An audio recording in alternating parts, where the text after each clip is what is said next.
Father, thank you for this beautiful day you've given to us. Thank you for your many blessings. You are a good, good Father. You care for us. You watch over us. You provide for us, Father. And Lord, I just pray that today, Lord, that we can just be receptive to what your Spirit speaks to us. Lord, that we can be obedient, Lord, to you. And Father, that we who have been blessed abundantly, Father, that we can see where maybe we can reach out and make a difference, Father, in those who are struggling, Lord, and those who are in need, that, Lord, we can get outside of these four walls and get outside of ourselves and start seeing ministry take place, Father, around in our community and in our city. Lord, we're thankful, Father, for what you're going to do today. We commend this service in your hands. We say, Father, not our will, but let thy perfect will be made complete. For we ask these things in Jesus' name. Amen.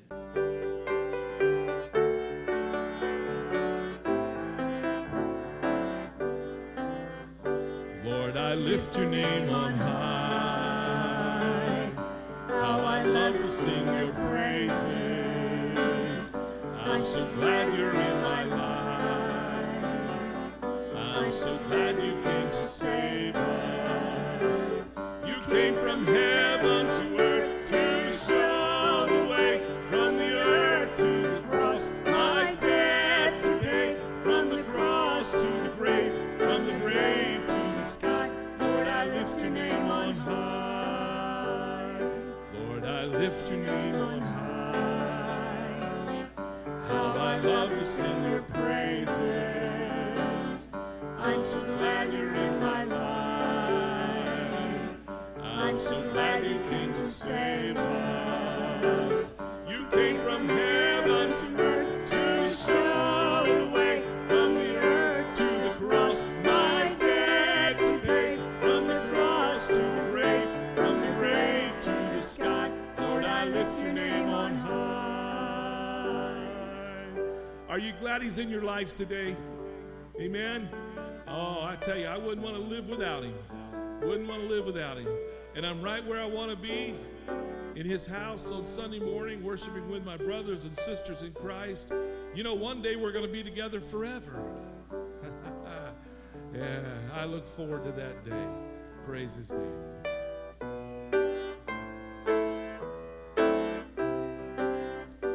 You are my strength when I am weak. You are the treasure that I seek. You are my all in all. Seeking you as a precious jewel, or to give up I'd be a fool. You are my all in all. Jesus, Lamb of God, worthy is your name. Jesus, Lamb of God, worthy is your name. Taking my sin, I cross my shame. Rising again, I bless your name. You are my all in all. When I fall down, you pick me up. When I am dry, you fill my cup. You are my all in all. Jesus, Lamb of God, worthy is your name. Jesus, Lamb of God, worthy is your name. Aren't you glad that when you fall down, he's right there ready to pick you back up? When I'm dry, I can go to him and he fills my cup. Folks, if he's not your all in all, you're missing out on something really, really special. Because he is all those things and so much more in our lives. You know, I don't know how in my mind sometimes people can go through life, because we all have problems, we all have situations, and how you walk through those and face those and get through those without the Lord, I don't know. I know they do, but I know that I have someone that when my heart is broken and my spirit is down, I can go to him. He picks me up, he fills me up, and he gets me ready to do what I need to do, because I always want to project to all around me that I serve a risen Savior and that all is well with my soul. And the only way I can do this, sometimes I got to take all that and I just got to transfer it to Him and let Him give me back what He gives me, picking me up, filling me up, and He carries that burden for me. I want to sing that song through one more time again, because I just want you to sing it unto Him. Is He your all in all today? You are my strength when I am weak. You are the treasure that I seek. You are my all in all. Seeking you as a precious jewel, Lord, to give up I'd be a fool. You are my all in all. Jesus, Lamb of God, worthy is your name. Jesus, Lamb of God, worthy is your name. Taking my sin, my cross, my shame, rising again, I bless your name. You are my all in all. And when I fall down, you pick me up. And when I am dry, you fill my cup. You are my all in all. Jesus, Lamb of God, worthy is your name. Jesus, Lamb of God, worthy is your name. Oh, He's worthy this morning, folks. Praise His name.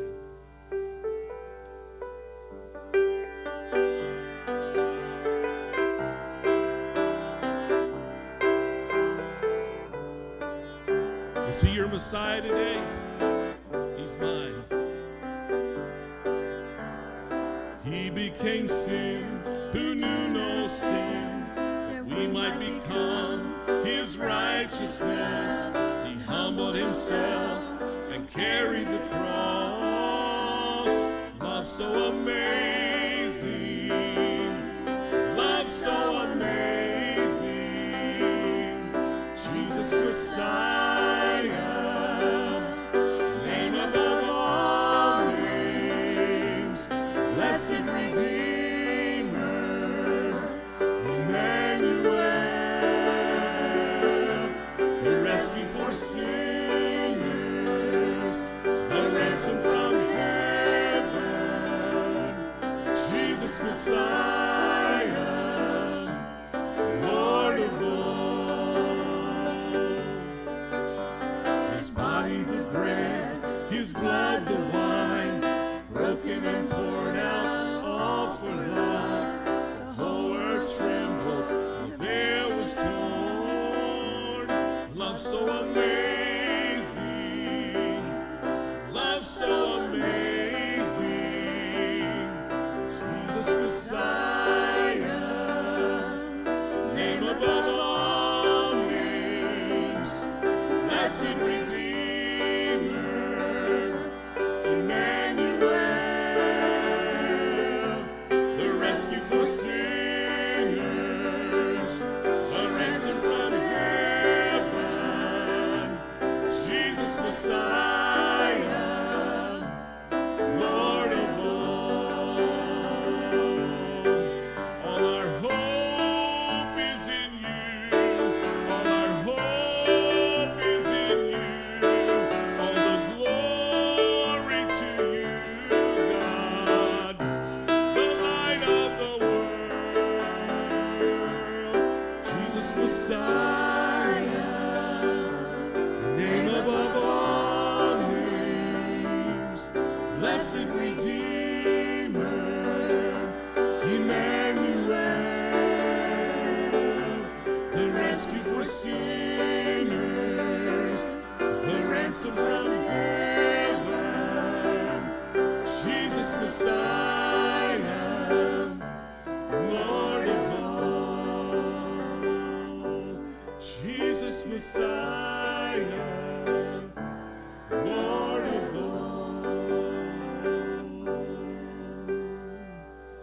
Aren't you glad he's your Messiah? Praise his name. We've been looking at that over the last several weeks. What he did there on the cross, how he suffered, and all that he brought to us by what he had to withstand there on the cross. We praise God for that. We thank him for that. We have freedoms today, folks, because of what he did there on the cross. Praise his name. I want to worship him today. I want to praise him. He's my everything. We fall down, we lay our crowns at the feet of Jesus. The greatness of mercy and love at the feet of Jesus. We cry, holy, holy, holy. We cry, holy, holy, holy. We cry, holy, holy, holy is the Lamb. We fall down, we lay our crowns at the feet of Jesus. Greatness of mercy and love at the feet of Jesus. We cry, holy, holy, holy. We cry, holy, holy, holy. We cry, holy, holy, holy is the Lamb. My Jesus, I love thee. I know thou art mine. For thee all the follies of sin I resign. My gracious Redeemer, my Savior art thou. If ever I love thee, my Jesus, 'tis now. Thank you, Kevin. Thanks for the opportunity to be here.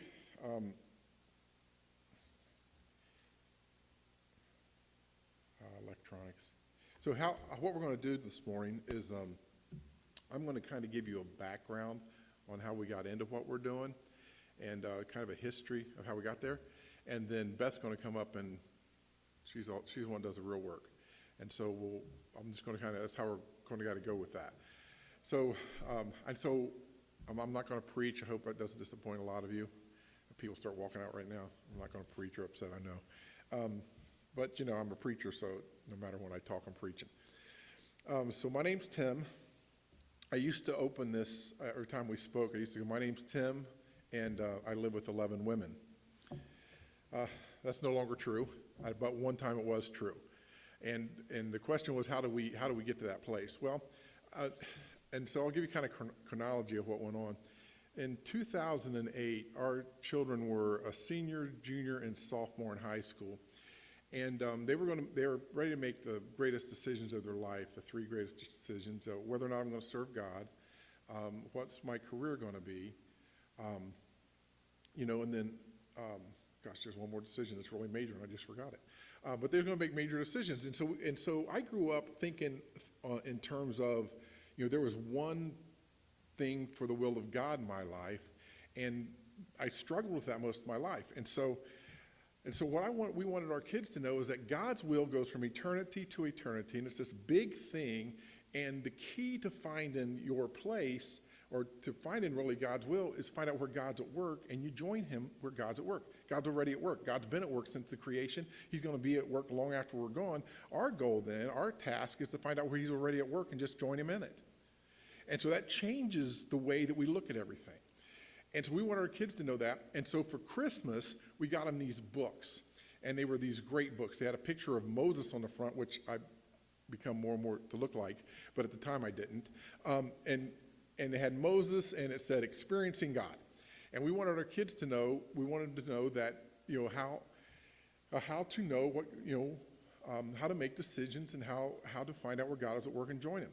And so we gave our kids, we said, we gave them all the Christmas gifts. We're like, okay, there's one really nice gift we have left for you. And we gave them all these books, and they opened them up, and they're like, what's this? And we say, hey, it's a 13-week Bible study, and you're going to study 5 days a week, and then on Sunday we're going to get together and talk about it.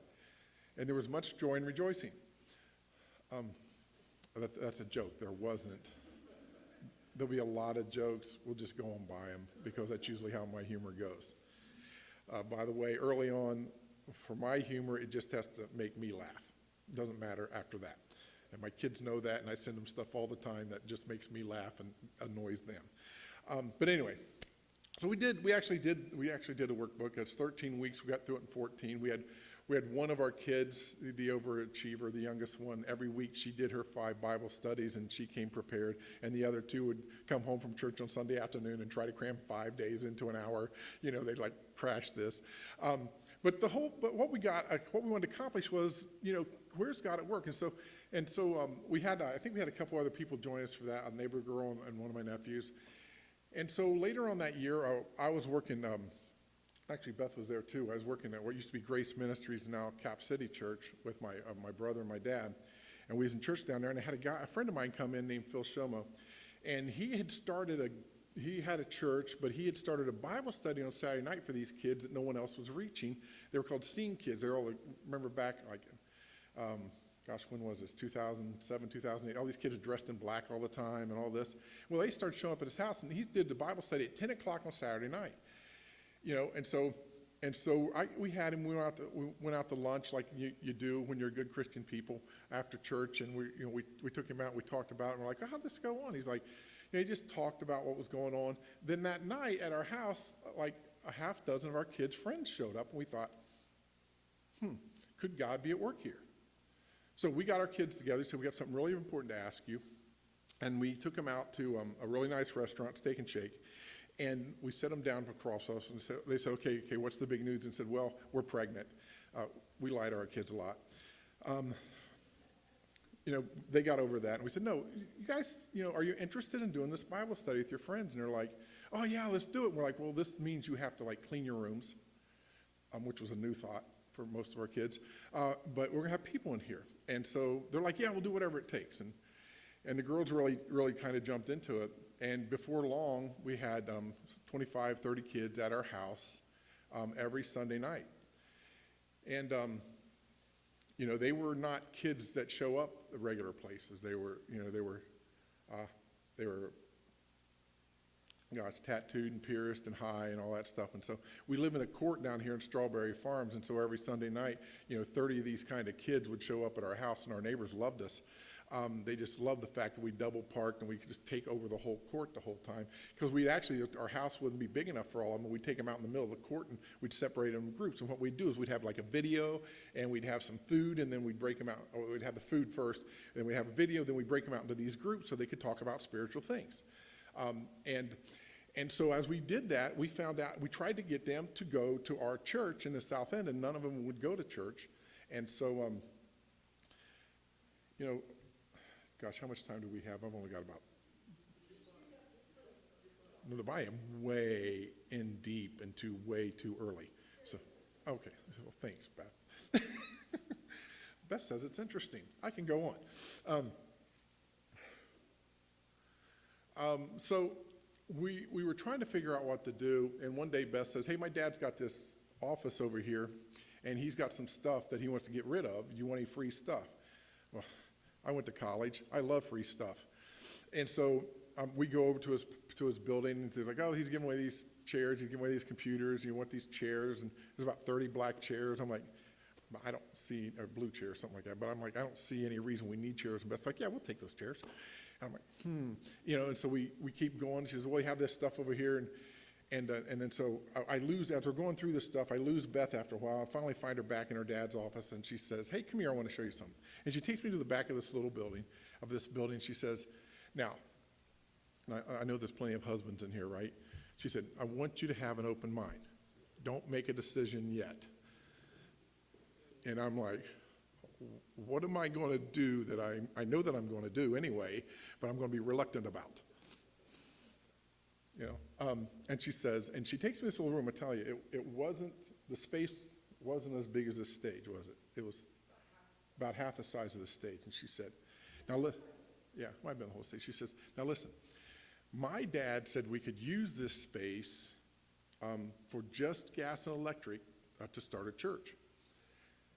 And I was like, that's the first I'd heard of that. And I'd done that before, and it didn't go well, you know, and it was a miserable thing, and I almost, you know, and it didn't go well, and it had a lot to do with where I was at. And I'm like, why we want to start a church? She's like, well, these kids at our house, you know, they won't go to church anywhere. If we start a church, they come to church in this little room. And I'm like, well, we got some problems with that. I said, first of all, this is my job. That's my only source of income. It's the only thing really I've ever done. So that would be, you know, these kids aren't going to pay a salary, you know. Second of all, you don't start a church with people like this, right? You know, and this space is too small. And I'm like, you know, and she said, well, she's a good wife. She said, just think about it, because that's what they do to give you time to know that this is your course and this is what's going to happen to you. You just need some time to think about it, right? So, or a few weeks, next week or something, we go out to my mom and dad's in West Jefferson. And some of you don't know this. I'm a third-generation minister. My dad's a pastor. My grandfather was a pastor and evangelist. My brother's a pastor. You know, we grew up in church. I've lived my whole life in church. You know, when I was in high school, we traveled and sang. We had a bus like the Partridge Family. You know, we traveled and sang, and I was in church 300 times a year, my junior and senior year of high school. I am thoroughly churched. I'm run churched enough for everybody. Whereas Beth, in her 20s, was an atheist. And so here we are together, and we're trying to do this stuff together. And she says, I just think about this. So we go out to mom and dad's, and we say, Dad, we think that God is leading us away from, you know, our church, where our family's at and everybody's doing something. And he's like, really? What are you thinking of doing? I said, well, Beth wants to start a church. And he's like, huh. He said, what are you going to do? He said, what do you have? She says, well, she has a building and some chairs. My dad goes, that's all you need. I'm like, Dad, you're supposed to be on my side. But he never is, and he hasn't been with Beth ever. So in 2010, we go to start a church. And just like I thought, you know, the people who went on Sunday night weren't really interested in coming on Sunday morning. But we started with a group of people, and, you know, we started having church, and then we'd go home on Sunday afternoon, and by the time we got home, there would be kids showing up at our house. And finally, at 10 o'clock, I would drive them home so they would go home.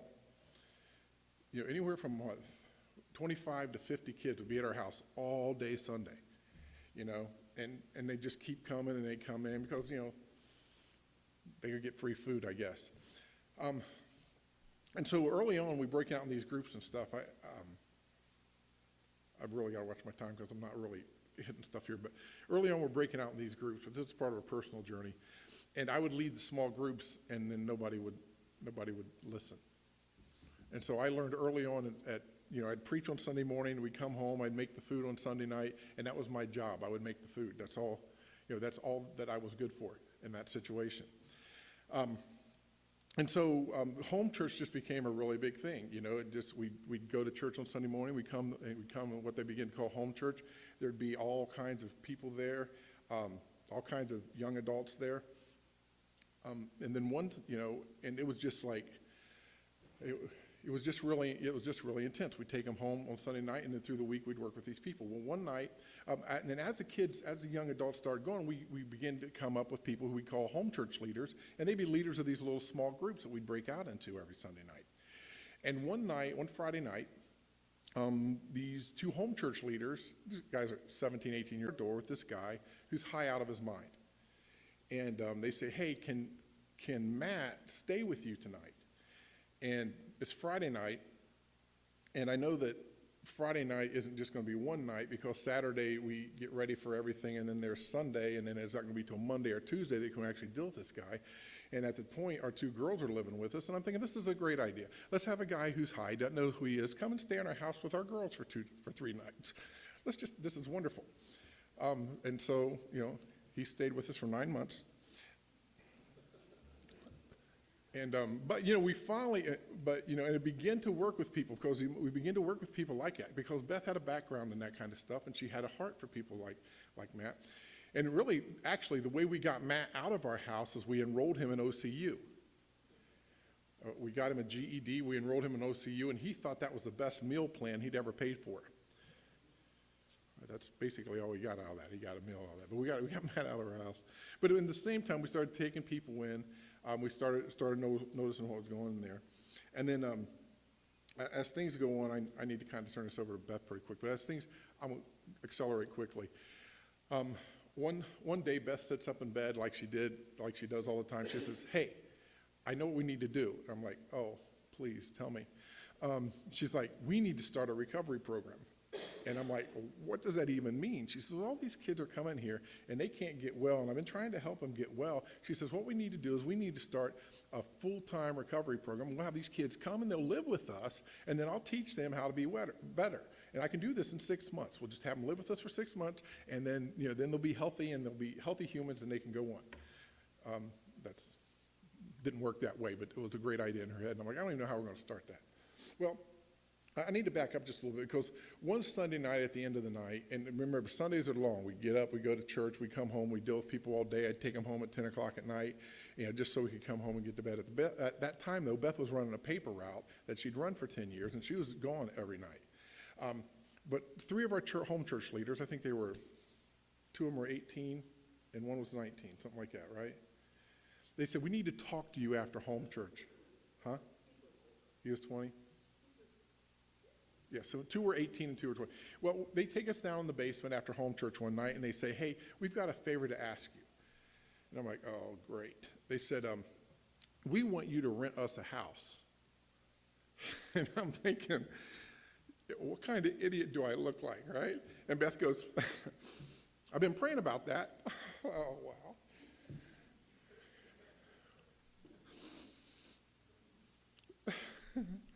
So we rented a house. And I think we ended up moving 5 guys into it, right? And moved 5 guys into it. We called the men's ministry house. Our house became the women's ministry house. And so we started moving women in with us. And we started moving men into this house. We had, at one time, this is a 3-bedroom little ranch that we rented over here, just down the street here, Huber Ridge. And so one time we had 8 or 9 guys there. 2 guys were living in the garage so they could live there. And we were just trying to figure out how we could help them. So Beth decided to start this program, so we rent another house. She says, "We need to rent another house and start this program." And I'm like, "Okay, I don't even know how to do this." She says, "I know a house." This couple of kids that came to home church, they were getting ready to move away. They had a place, and we could rent it. It was close. And the guy said, "You can have this house for, only you can have it for the down payment." What was it, $1,800, $1,600?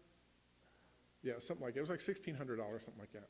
And so we go to home church and we say, "We can get a house and we can start this program, but we don't have any money because no longer am I making a salary, and Beth's doing papers and doing hair and stuff like that, so we could just kind of live."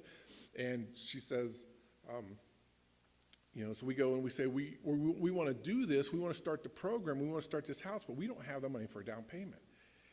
And so 3 of the kids that were living in our houses kind of went and took their savings and gave us $600, And I'm like, man, like that was, or $800. I think it all come to $800.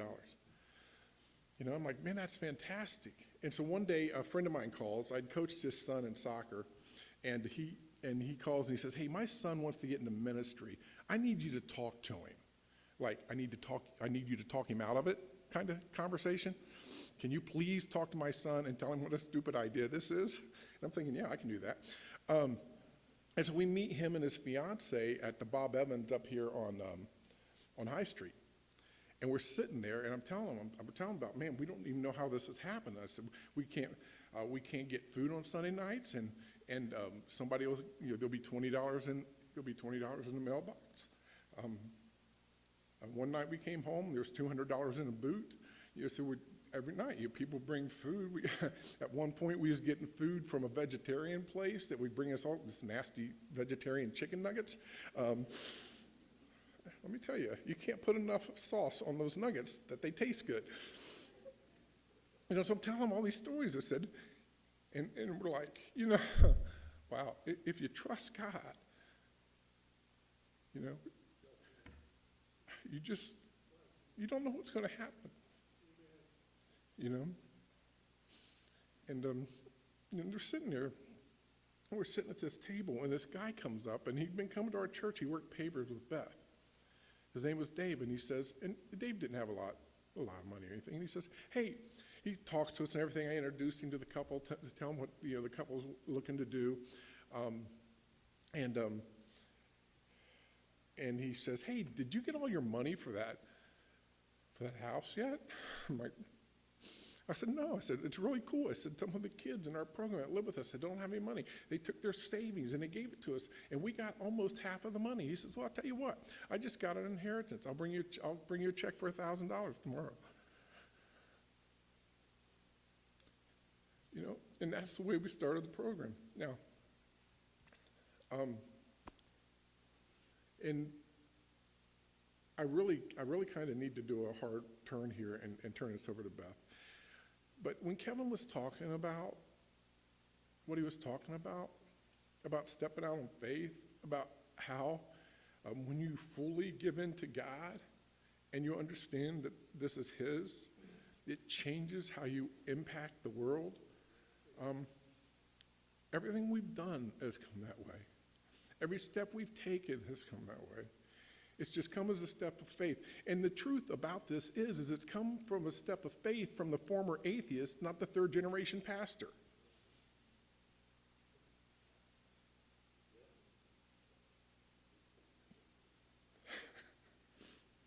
Right? Sometimes we've just been here so long we forget what God can really do. Now, God has put us in the lives of a lot of people. We have a full-time residential recovery program that's now at least 18 months. Hopefully, sometimes it's longer. We do some work down in the inner city. Let me give you just a couple more things about that because I really want Beth to have some time to talk to you. So after we started the recovery program, pretty soon we found out that almost all of the girls that came into the program were trafficked through human trafficking. And that drugs and human trafficking had a really strong correlation. And so we went to the Central Ohio Rescue and Restore Coalition and said, what can we do in the area of human trafficking? And they said, well, we have this one thing that Salvation Army does, and we have this other thing, but what we really need is drop-in centers. We need places for girls in the street where you'll build trust. See, one thing I missed is that our whole philosophy from the beginning was we wanted to build a place where people could just trust a Christian. There's a book called I Once Was Lost, and they begin to see how people come to Christ. And we're used to people coming to church and coming to faith and coming to the altar. But they say that is 5 steps away from where people really begin. And the first step is they have to trust a Christian. So everything we did was, what does it look like to trust a Christian? And how can we get deeper into those areas? And so when the denomination, I told Joe Duvall one time, we went down to the mission, he said, I think we're going to have to close this. I think we're going to have to stop stuff. I said, if you ever think of doing something different here, let us know. Because we'd like to create a space for women who are in the midst of trafficking where they could begin to earn trust. Okay, well, then maybe you need to tell it. Won't you come on up here and I'll just hand this off to you. Okay, I'll let Beth bring it up from here. That literally is not how that happened. Okay. What the down how it happened? Okay. I mean, it might have happened that way in your mind, but that is actually not what happened. Things are kind of a lot like that. They look one way to him, completely different to me. So just to set the record straight, I never once said, hey, I think I can fix these people in 6 months. That did not happen that way. That's the way I heard it. That is not how. You did say it'd be a 6-month program. I did say it would be a 6-month program, and then that failed miserably.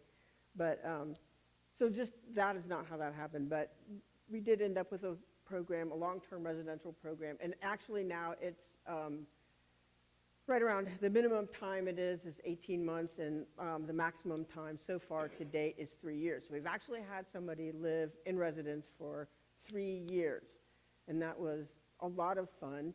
And, but he's, a whole healthy, well human being. What we ended up with were predominantly IV heroin users, and then now most of the people that we take are people on fentanyl or methamphetamines, because that's like what's really prominent right now. We did discover that, kind of by accident, that most of the women in our program are victims of human trafficking, and the reason why is because that's the hottest commodity that they have. Drugs cost money. The best resource that they have is their body, and so a lot of times it starts out like real, gosh, this is an odd word to use, but kind of innocently as a transaction, and then they lose their choice over their bodies, and they lose their choice in addiction. So like at some point, what your choice is to use drugs or to sell your body, your brain changes and you no longer have the choice. So it's not like they just choose to do this and then they're just going to do it forever. So if any time during this whole thing you're like, hey, I have a question, just raise your hand and I'll stop and answer, because I can be confusing. I confuse myself sometimes. Yeah, and we'll take questions at the end. So here's really where we are. We went down to the mission, and as we were driving down to the mission, we're like, oh my gosh, this is like a terrible part of town. And we're on the corner of Souder and Sullivan in the inner city. And while we were driving down there, Reverend Duvall, Dr. Duvall, what is he? Pastor Duvall, Joe. All of us were standing there, and we're driving past these women that are just standing around down there. And we're like, oh, there's a lot of people standing around down here. Well, it turns out that they were not just standing around, women just standing around. And so we went in and we looked at the mission, and it was in very much disrepair. And we went from building to building to building. There's 3 buildings down there. Building 1 was the church. Building 2 was a furniture place. It was a food place. And building 3 was a clothing place. And he's like, you're going to have to do something, or you guys can like kind of take this over and do what you want down here. We're like, oh, okay. And so we had been previously looking around for a place to open a drop-in center on campus, and the general board voted it down and said, no, you can't do that down here on campus. And so we're like, okay, well, we'll go down to the inner city mission and do whatever. We didn't really actually know. And then we're like, why would we go find another building when we are in the hottest spot in Ohio for human trafficking? They have done a study, and this is how God works. They had done a study, and the number 1 place in Ohio for drug trafficking and human trafficking was on the corner of Souder and Sullivan, and that's actually where we were standing. We're like, wow.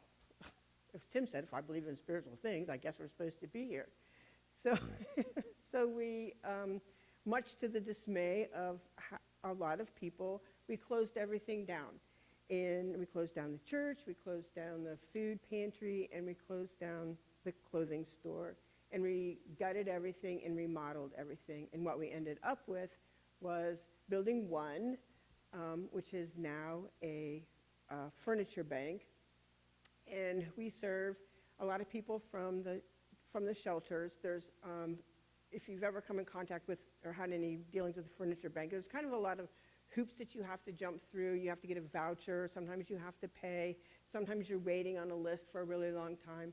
And so we said, hey, we can collect this furniture and we can just give it right out to you. So we have this furniture bank in Building 1, and then the upstairs of Building 1 is a storage facility for all of the clothes for Buildings 2 and 3. And then we went to Building 2, and we remodeled that, and we started an after-school program for kids that needed a place to go and a meal when they got out of school. And that has never been anything that I've been good at ever. So it failed pretty quick. And I think we did it for like a year and a half. But they had 4 other good ones. Yeah, I don't even know what we're doing down there, having this after-school program. It just seemed like a good idea. Somebody said you should do this, we're like, okay. But we didn't do it well, and there's other places that did it well, so we stopped doing that, but we had this nicely remodeled building. Then we went into building 3, and we remodeled building 3, and what we ended up with was 3, the Women's Respite Center. And our goal at 3, and it's then, we're going to enter our 6th year. We're at 5.5 years of operating down there on Sullivan Avenue, and our goal down there is to simply provide a place that is safe for women that are on the street. And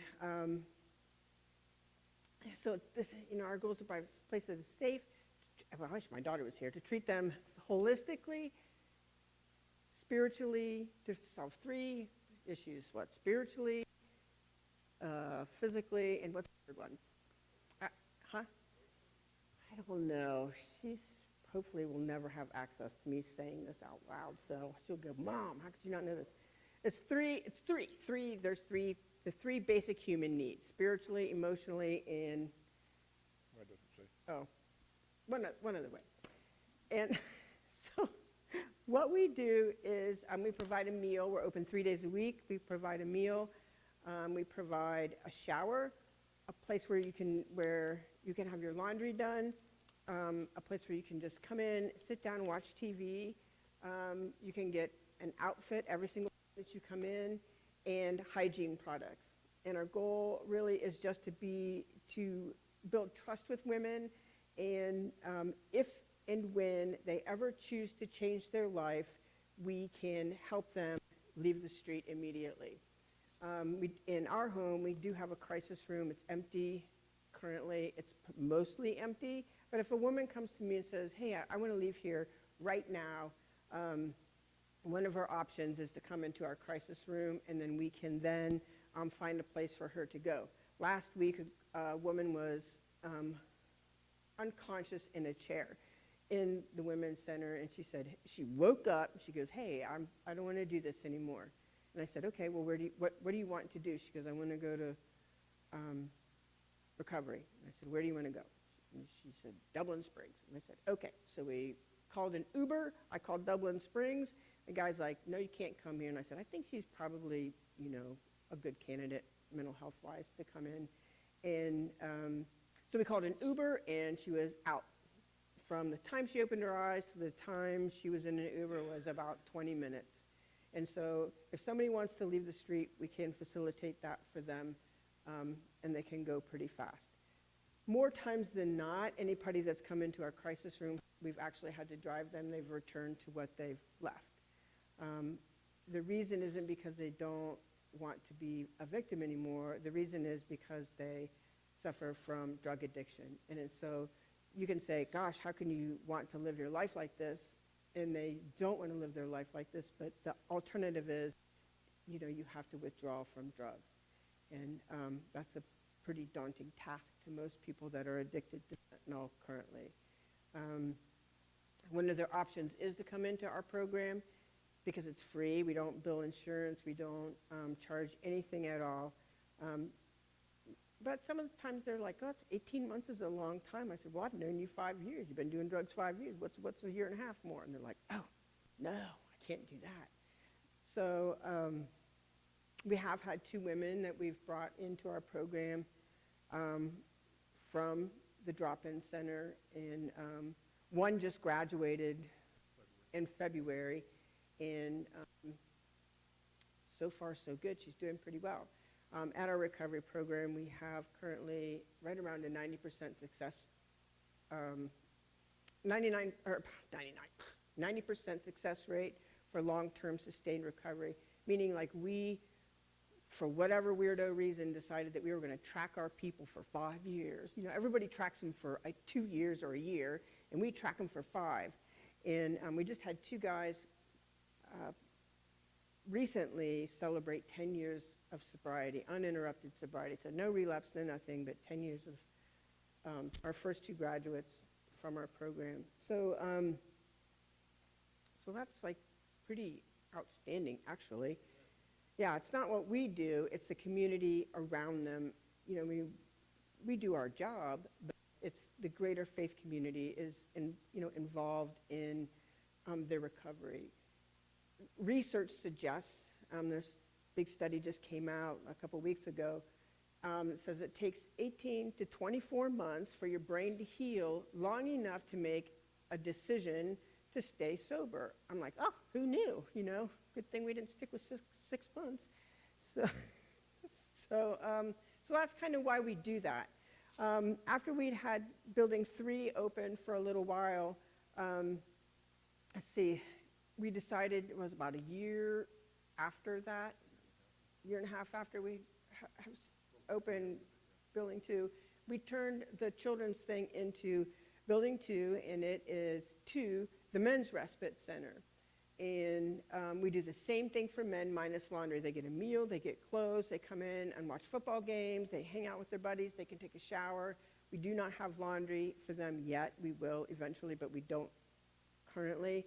And Jeffrey just does a phenomenal job. Tim's nephew, Jeffrey, oversees that. And he probably does 15 showers a week. We can't get our women in and out that fast to do that many showers, but he does 15 showers a week. I think last year we served, how many people? We serve right around 250 to 300 people a week between the 2 drop-in centers. So, I think last year we had 13,000, we served 13,000 people between building 2 and building 3. I don't know, I can't remember about the furniture bank. I don't know. And so, we do, and they're on a separate piece of paper, and it's not in my hand. So that's pretty much what we do. Did I leave anything out? Recovery program, men's, women's, and furniture bank. So that's where we ended up.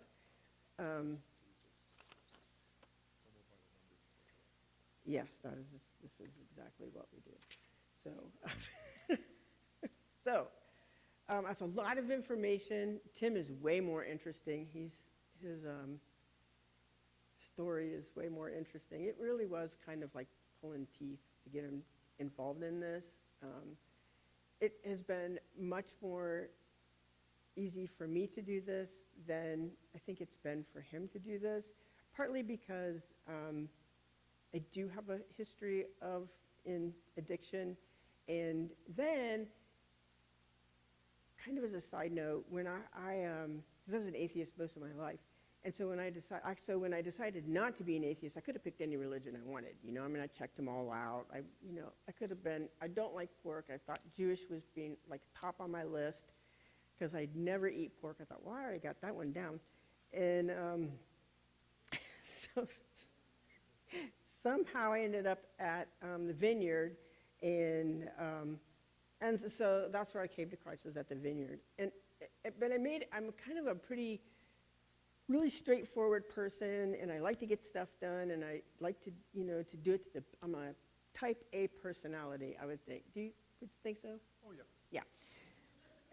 And so if I'm going to do something, I'm going to do it really well. And so if I'm going to be a person of faith, I'm going to actually do like exactly what it says in the book, or else there's really no sense in me doing it. So when it said, you have to take care of all of these people. You have to take care of widows. You have to take care of people in jail. You have to take care of people that have felonies, people on drugs, people, whatever you did to the least of these, that's what you did to me. So I thought, that's really what you're supposed to do. And I'm like, Tim, we ought to be doing this. He's like, why? Because that's what it says. And so it was really easy for me to do it. It was easier for me to do it because I didn't have any preconceived notion on how it was supposed to go. Sometimes when people at churches come down to any of the centers, they're like, how many people are you bringing to Christ? I'm like, these people don't even know where their food is coming from. And if I say, Jesus loves you, they'll be like, I live in a tent. However, now, 5.5 years later, they're like, Miss Beth, why are you down here? I said, because this is how my faith plays out. I said, this is Christ's love through me. I said, I don't have to tell you that I have faith. You see it played out day after day after day, 3 days a week. You have my phone number. You text me at 2:40 in the middle of the night. That's how my faith works. I said, and I'm just a person, and I couldn't do this without my faith. That's the biggest testimony that I can give somebody. And that's easy for me. Sometimes it's hard for people from churches to understand that that's how we show our love of Christ. But that's really all I got to say. But if you have any questions, you can go, Tim. Don't sit down, come up here. Oh, So to try to give you an overview real quick, Compassion Outreach Ministries of Ohio, COMO, we came up with that name because the church is on Como, the street. So we call the church on Como, because I'm real creative with names. we're pretty simple people. Yeah. But Compassion Outreach Ministries is a 501c3 nonprofit, and we have Como Recovery, which is a full-time residential recovery program, and we have 4 houses, and they're close so we can get to them. They're a men's house, 2 women's house, 3 women's houses, our house being the entry place for women. And they're right close to you, right down here, Strawberry Farms in Huber Ridge. And then the men's house is like right there. And then we have the church on Como, which is a regular church, but kind of not. It's the Island of Misfit Toys Church. And then we have 3 buildings down on Sullivan Avenue at Souder and Sullivan. Then at the buildings in Souder and Sullivan, we have 2, the men's respite, which is open Sundays from 2 to 5, Wednesdays from 5 to 7, and Fridays 5 to 7. And then we have 3, the women's respite, which is open Tuesdays from 4 to 6, Thursdays from 4 to 7, Saturdays from noon to 4. And so with that, we're feeding people 6 days a week. We're clothing people 6 days a week. We're giving them showers and laundry 6 days a week. Right. And so there's just lots of things that are going on. We have a staff of 6, and when our staff comes and works for us, basically, they take a vow of poverty, because they act as missionaries. They are living by faith. They live in our houses. They live with the people who are in the program, and we supply what they need. And then since they're millennials, I give them phones, and so it makes them happy. But our staff are really highly dedicated people that do this because they love God and it expresses their faith. And so that's kind of an overview of where we are. Just for highlights, since 2017, we've had 36,000 visits for the women and served over 15,000 meals. And for the men, since they've only been open since 2019, they've had 23,000 visits and have served 10,000 meals. And in the last year and a half, we've given away 248 pieces of furniture. We give them to mothers-to-be. We give them to women that are coming out of the shelter. We work with Travis Stonerock and his nonprofit, and Lazy Boy also. The Lazy Boy Warehouse helps us get furniture for people. And so that's kind of all the stuff that we're involved in, and I know that's a lot, but we'd like to have you a chance, and then we can just then have, if anybody has any questions about anything, because we know there's gaps or there's just people going, okay. We would like to give you a chance to ask questions or anything like that. How do you finance all this? I'm talking about all these ministries and these buildings, and they're not giving you the electric and the gas and all that water. So, yeah, we were going to charge for recovery early on, and then we found out that everybody who was already addicted, that they didn't have any money and their family didn't have any money, so we decided not to charge. Early on, we thought, That's true, but really it's a philosophy. If you really want to make a change, you want to make a change in your neighborhood, and then ultimately, if you want to make a change in society, then you become part of the solution, not part of the problem. And if you're continually, if you are still a taker, then you're still part of the problem. You know what I mean? Like if you're billing Medicaid, somebody's still paying for that.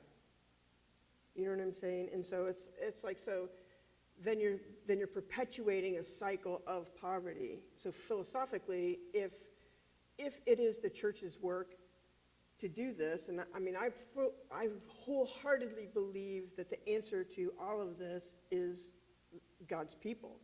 And if Jesus is really the answer to the world, then Jesus' people should fund it. You know what I'm saying? Instead of having the go back onto society in taxes and this and the law. So you have to be part of the solution, not part of the problem. So then, Easier said than done. so then, Yeah. we are fully financed through donations. We do not get a stipend from the denomination. We're not part of anything like that. It's by personal donations. We have worked into a couple of grants, but grants are a small percentage of what you do, maybe 5% of your fundraising. Most of ours is individual donors and churches. Several churches have come along beside us on a regular basis, and they'll help us. And like this, they'll let us come out and speak. Today, we're at 2 churches. A thing that we're trying to work into, one of our board members, Jamie Grimion, I used to be a professor at OCU, is attempting to start a food truck ministry. And so we can have what's called a social enterprise. So we can have money that comes into a business that funds the nonprofit. And so it would be a dual thing for us. The people that are in the program could work it, and because we give them skills, so they have workable skills when they come up, and then the money would come back in. And we could also take, and the part of that is, it will be an income stream. It will help people that graduate, because most of the people that we have are felons, and they have a hard time, even with second chance employers, have a really hard time earning a living wage. And then the third prong of that would be we can actually get into a homeless camp, so that at the end of the day, what food we have left over, we can go into a camp and then feed the people that can't get to the centers to get food. So it would serve for 3 areas, hopefully.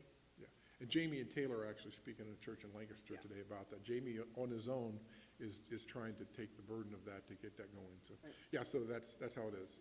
It's all by fundraising and faith, and you know how that goes. What was the purpose then, because of your ministry being where they're at, what was the purpose then of the church on Como, that hill, that you guys keep it all free?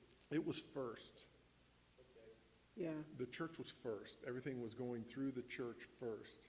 And we found out that if we had a nonprofit to come along beside the church, businesses were more apt to allow matching funds. Right. Grants were more apt to do things. And we can be a faith-based organization. We have all those things in our, in what we say who we are. But they can give to that where they can't give to an individual church. A lot of them, like Bank of America and Keller Williams, they have a lot of people that come that provide meals or come and do like the volunteer hours. So a lot of big companies will say, if you volunteer 3 hours here, we'll pay them your salary and then match that for 3 hours. And if they can't give to, it's in their charter, they can't give to any specific denomination. So it has to be separate from a denomination.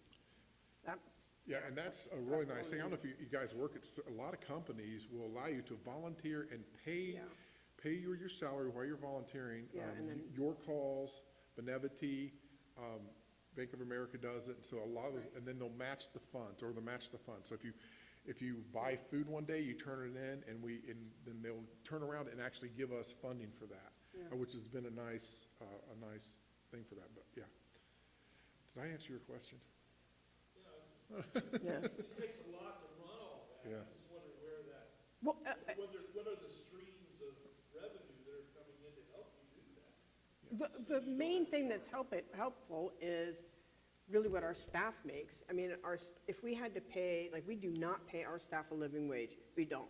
They, my daughter, my son-in-law, and my 2 grandchildren live in the house that women spend the last 6 months of their recovery program. So they currently have a woman living with them. So there are, so my grandchildren are being raised with women that come off of the street, which is, I think, is awesome. It's a great way for them to learn. This is how you put your faith in action. But that's the majority of their salary. You know what I'm saying? So we're not paying what, we're able to do what we do because we do it the way we do it. There are places that the majority of what they're raising goes to Pay for staff. their staff. Our percentage of administration and staff is,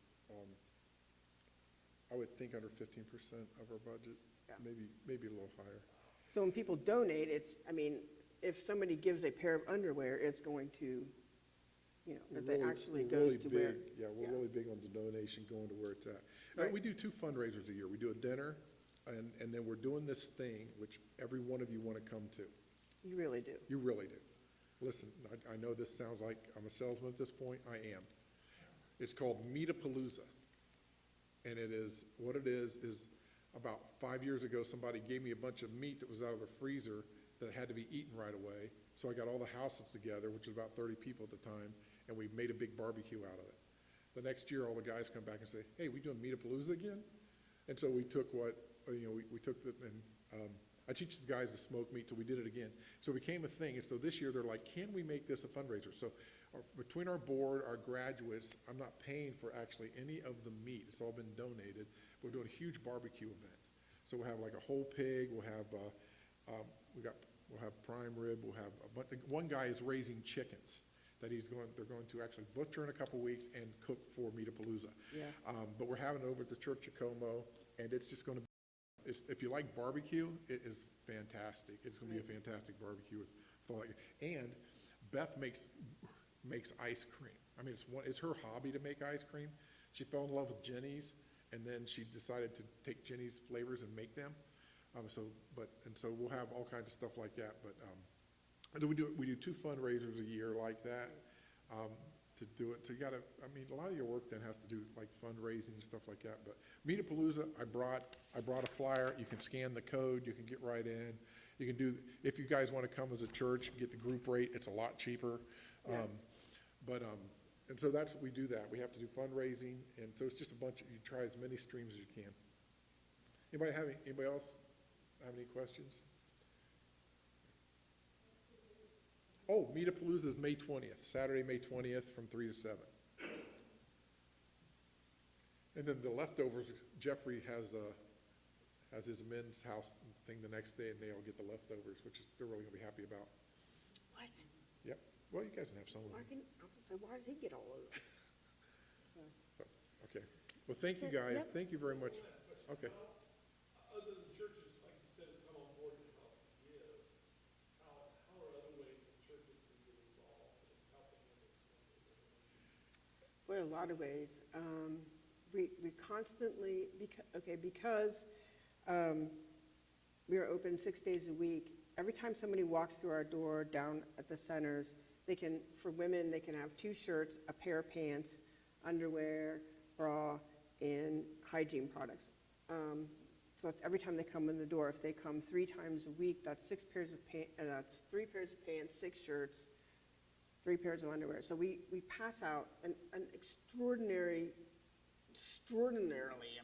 huge amount of clothing, hygiene products, all of that. And so one of the things people could do is they can, the seasons are changing. We're getting ready to switch our winter out into spring and summer. And so right now we have almost no shorts for women. So people could have a clothing drive. They could collect shorts. They could collect travel size deodorant. Men's, for men and women.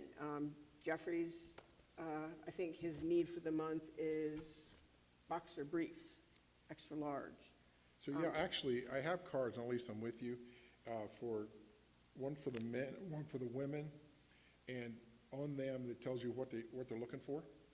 And so you can like do drives like that. Right. You can volunteer, and you can come and You can- volunteer.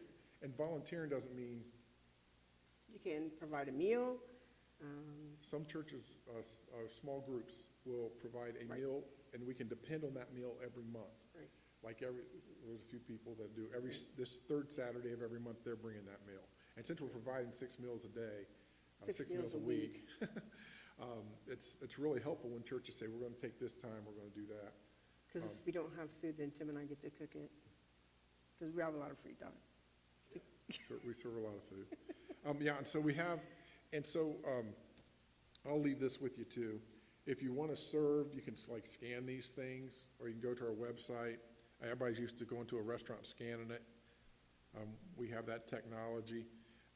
And then we have the cards for what women and men need for each of those things. And we have one couple, I think it's in Fayette County, that every year for Christmas, their family, instead of giving gifts, they make these bags that we can give out at the centers. Oh, yeah. And so they're real creative, and there's so many areas like that. Now, this is where you listen to God's nudge, that I can't do much, what can I do? And God nudges you in something. I can collect, I can collect little small piece of things of toilet paper, or not toilet paper, toothpaste or deodorant, stuff like that. Oh, we have another couple that lives, I think, really close here, and she's a coupon person.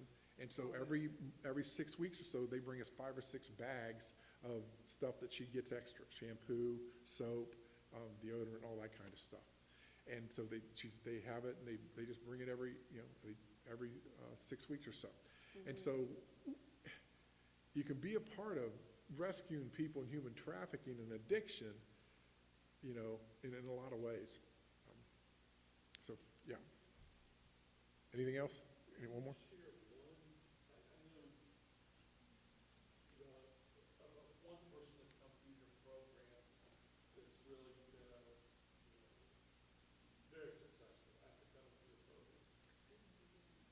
Yeah.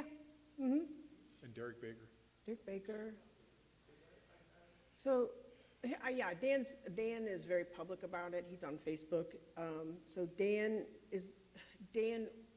I think, is the oldest person ever to come through our program. I'm not exactly sure. We weren't taking people his age when we let him Yeah, come in. he's in his 30s. he's like 35 when he came through the program.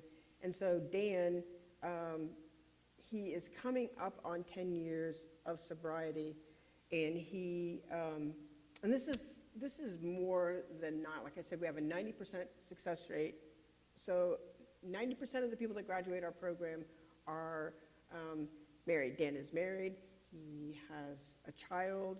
He is the general manager of, I can't remember the name of the heating and cooling place, but the heating and cooling place. His wife is a dog trainer, and he just lives a normal, successful life. I mean, it's phenomenal.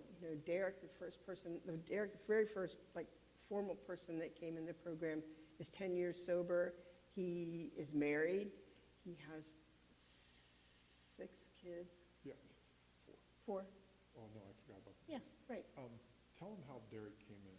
So we had a couple of other people before we got formal. I mean, we actually formalized our program, but Derek came in the program. He saw us speak at Grace Church, and he said he was clean. He was an IV drug user, and I mean, he only weighed he's 6'3", 6'4", and he weighed 125, 135 pounds, and he's sober. And so he came up and visited us once to see what was going on at home church or what we were all about. And he said he wanted to help us, but then he really just, I don't know what he was doing up there. He wasn't helping us at all. So one night, it was in the middle of the night, I sat straight up and I said, woke Tim up, because he just likes that a lot. And I said, I gotta find this kid. And he's like, what kid? I said, I gotta find Derek Baker, right now. I have to find him. He's like, why? I said, we have to help him right now. And so I messaged his mom on Facebook Messenger in the middle of the night. It was like 2 o'clock in the morning, and I said, I want to help your kid. I want to help your son. And I said, please get a hold of me as soon as you get this message. I want to help your son. So in the morning, his mom woke up, and she read the message. She's like, oh my gosh, where's Derek? And Derek was not there, and she kept calling him, trying to get a hold of him. And it turns out Derek was walking down the road with a knife, and he was going to kill his wife and kill himself. He said he had no other hope, and he was going to kill himself. And so his mom's like, wait, that lady that you saw, she called me in the middle of the night and wants to help you. And he's like, so he put the knife down, and then my poor daughter and son-in-law, I said, Keith and Taylor will come and pick you up. I said, go down there and get this guy, Derek Baker. I said, he just had a knife, but it's okay. He's high, and it'll be fine. Just get in the car. So I sent my kids down there to pick him up, and he came up and stayed with us. And 10 years later in January, he's sober and leading a completely normal life. The next person that was in his graduating class is, she has her bachelor's, she has her BSN, and she is getting her master's degree in nursing now, and you would never know. And she came to us, she was 18, and she actually finished high school in our program, and so she'll have 10 years of sobriety. She has a little boy, and she's getting a master's degree in nursing now. So people do get well. I mean, and she actually, what's so interesting is there's a guy that comes and volunteers at the men's center, and he lived 2 houses down from the men's center, and Leah used to sleep on his porch and got bologna sandwiches from Joe Johnson. Isn't that interesting? So she actually worked on Sullivan Avenue, and we didn't really know that until later, like the whole correlation of Leah working on the street down there and then ultimately coming in the program. Yeah. Mm-hmm. Every graduate and so many others is a story like that. It's I mean, we keep here amazing. all day, and I know everybody's getting hungry. But So, I'll tell you at lunch a story of David, and you can tell it later if you want to, but he's a really unique case. yeah. Because we're helping human trafficking, we also had a side for where a kid who had been taken out of to Thailand. He was taken out of the United States. He had a second grade. He was taken from the United States to Taiwan and labor trafficked. Labor trafficked. He found his way back to the U.S. Embassy. You just told the whole story. Yeah, and then they called us to help him out, and and he's doing amazing right now. But the thing about all this, you guys, is where I started with. If you just watch where God's at work and you join Him, Right. you get in some amazing things. By the way, it never goes like you think it will. I need to say that because you think it sounds, never goes like you think it will. Right. Always a lot of pain and stuff like that, but you never said it'd be easy. So, but thank you guys for listening for so long. I mean, Yeah, but thank you for having us today.